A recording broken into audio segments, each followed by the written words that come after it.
Hi friends, എല്ലാവർക്കും Reshma's embroidery ബ്ലോഗ്സിലെ ഇന്നത്തെ ഈ ഒരു എപ്പിസോഡിലേക്ക് സ്വാഗതം. നമ്മൾ കുറേയേറെ നാളായി നമ്മൾ വീഡിയോസൊക്കെ അപ്ലോഡ് ചെയ്തിട്ട്, അപ്പോൾ ഇന്ന് മുതൽ നമ്മൾ തുടർച്ചയായിട്ട് വീഡിയോസ് ഇടുന്നതായിരിക്കും. ഇന്ന് നമ്മൾ ചെയ്യാൻ പോകുന്നത് നമ്മുടെ ഹാൻഡ് എംബ്രോയ്ഡറി വർക്ക് തന്നെയാണ്.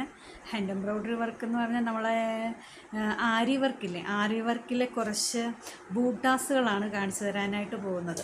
ഒരു 2-3 ബൂട്ടാസ് നമ്മൾ സാധാരണ നീഡിൽ വെച്ചാണ് ചെയ്യാനായിട്ട്, നമ്മൾ ഹാൻഡ് എംബ്രോയ്ഡറി ഒക്കെ ചെയ്യാൻ ഉപയോഗിക്കുന്ന നീഡിൽ വെച്ചാണ് ഈ ബൂട്ടാസ് നമ്മൾ ആരി വർക്ക് നമ്മൾ ചെയ്യാനായിട്ട് പോകുന്നത്. അപ്പോൾ നമുക്ക് ഈ ഒരു വർക്ക് എങ്ങനെ ചെയ്യുന്നതെന്ന് നോക്കാം. അതിനു മുമ്പായിട്ട് നമ്മുടെ ചാനൽ നിങ്ങൾ ആദ്യമായിട്ടാണ് കാണുന്നതെങ്കിൽ നമ്മുടെ ചാനൽ സബ്സ്ക്രൈബ് ചെയ്യുക, അതുപോലെ തന്നെ ലൈക്ക് ചെയ്യുക, ഷെയർ ചെയ്യുക, നിങ്ങളുടെ അഭിപ്രായങ്ങളും എന്നെ അറിയിക്കുക. നമുക്ക് എങ്ങനെയാണ് ഈ ബൂട്ടാസുകൾ ചെയ്യുന്നതെന്ന് നമുക്ക് നോക്കാം. ഓക്കെ, നമ്മൾ ബൂട്ടാസ് ചെയ്യാനായിട്ട് വലിയൊരു ബീഡ് എടുത്തിട്ടുണ്ട്. ഗോൾഡൻ ബീഡാണ് എടുത്തേക്കുന്നത്. ഫസ്റ്റ് ബൂട്ട എന്ന് പറയുന്നത് ഇതാണ്.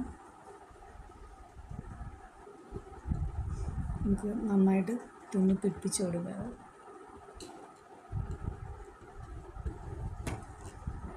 ഫസ്റ്റ് ബൂട്ട ഇതാണ്.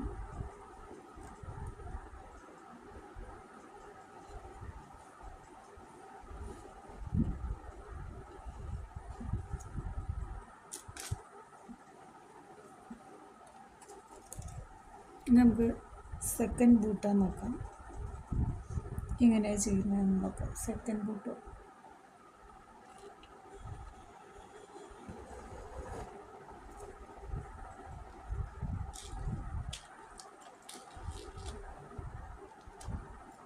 നമ്മൾ വലിയൊരു ഗോൾഡൻ ബീഡ്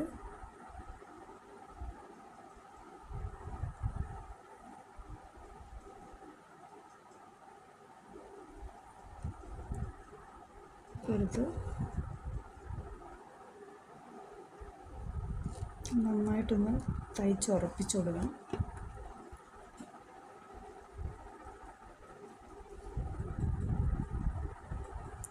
സെയിം ഹോളിലൂടെ തന്നെ നൂല് കയറ്റിയാൽ മതിയാവും. നന്നായിട്ട് ഉറച്ചോളും. അതിനുശേഷം നമ്മൾ സെയിം ആംഗിൾ തന്നെ ഒന്ന് കുത്തിയെടുത്തു. അതിൻ്റെ ചെറിയൊരു ബീഡ് നമ്മൾ കൊടുത്തു കൊടുത്തു.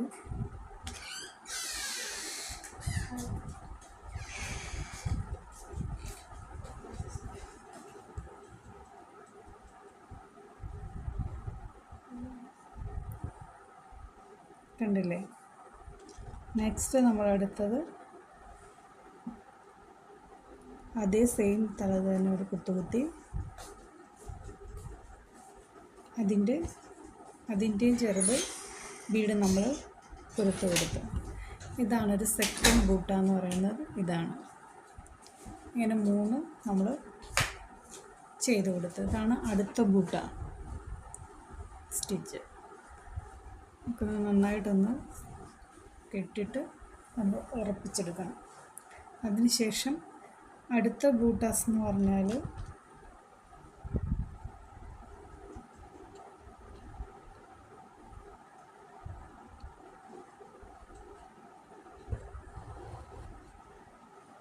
നമ്മൾ ഗോൾഡൻ ബീഡ് പിടിപ്പിച്ചു കൊടുത്തു.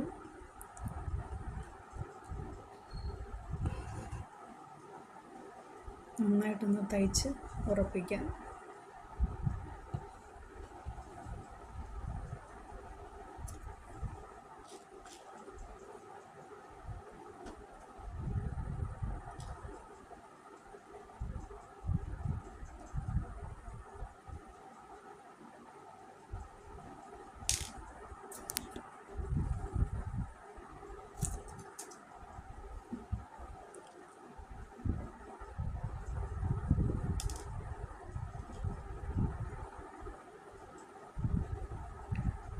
ഇതിൻ്റെ ചെറിയ ബീഡ് നമ്മൾ അടുത്ത സ്ഥലത്തോട്ട് പിടിപ്പിച്ചു കൊടുക്കുകയാണ്.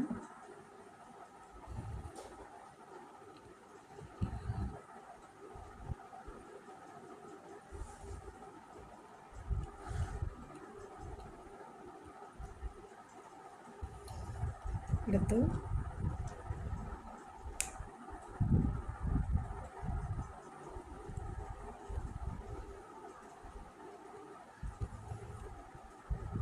നെക്സ്റ്റ് സ്ഥലത്തോട്ട് നമ്മൾ പിടിപ്പിച്ച് കൊടുത്തു.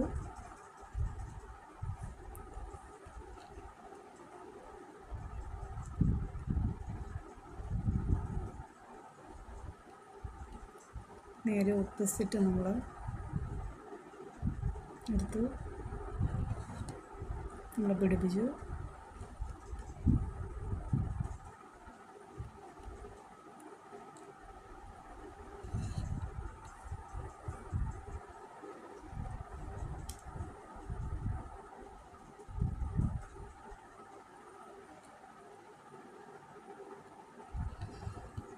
ഇതാണ് അടുത്തൊരു ബൂട്ടാ സ്റ്റിച്ച് എന്ന് പറഞ്ഞാൽ ഇങ്ങനെയാണ് വരിക. ഇത് രണ്ടും നമ്മൾ തയ്ച്ചില്ലേ, അതിൻ്റെ ഈ നടുവിലേക്ക് നമുക്കൊരു ചെറിയ ബീഡൂടെ ചേർത്ത് കൊടുക്കാം. അതാണ് നമ്മുടെ 4ാമത്തെ ബൂട്ട എന്ന് പറയുന്നത്.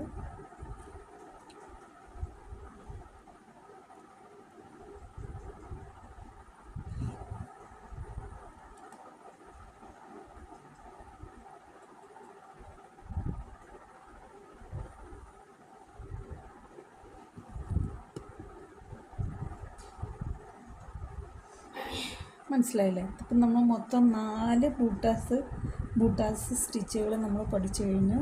അപ്പോൾ എല്ലാവരും ഇതൊന്ന് ചെയ്ത് നോക്കുക കേട്ടോ. നമ്മുടെ സാരി ബ്ലൗസിലും സാരിയിലും ചുരിദാറിലും എല്ലാം നമുക്കിത് ചെയ്ത് ചെയ്യാവുന്നതാണ്.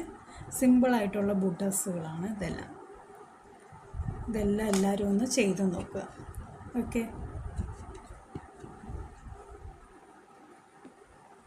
അപ്പോൾ ഫ്രണ്ട്സ്, നിങ്ങൾക്ക് ഈ ബൂട്ടാസുകൾ എങ്ങനെയാണ് ചെയ്യുന്നതെന്ന് മനസ്സിലായെന്ന് വിചാരിക്കുന്നു.